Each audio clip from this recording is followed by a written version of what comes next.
मित्रांनो, प्रत्येकाचं हक्काचं घर असायलाच पाहिजे, पण ते कसं असावं? चला तर या कवितेमध्ये पाहूया. शीर्षक आहे घर.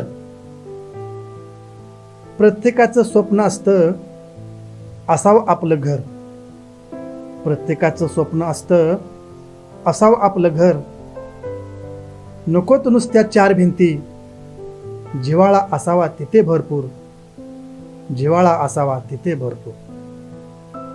विटावर विटा रचत जाता असे बनतात थरावर थर.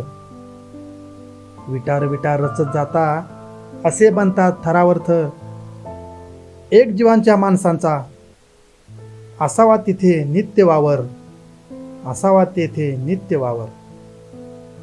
पाया मजबूत असेल तर घर दीर्घकाळ टिकते.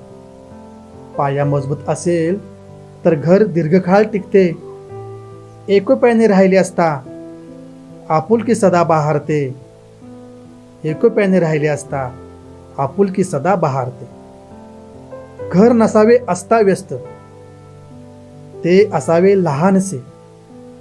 घर नसावे अस्ताव्यस्त, ते असावे लहानसे. लहान थोरांच्या सानिध्याने ते आणखी सुंदर दिसे. ते आणखी सुंदर दिसे. घरासमोर असावे अंगण, दुसरे हवे परसदार. घरासमोर असावे अंगण, दुसरे हवे परसदार. इथेच खेळ लहानांचा चालतो खूप मजेदार. चालतो खूप मजेदार. घर असावे सर्वांचे आटोपशीर आणि हवेशीर. घर असावे सर्वांचे आटोपशीर आणि हवेशीर. तेच घर उठून दिसते, कारण ते असते ममतेचे मंदिर. कारण ते असते ममतेचे मंदिर.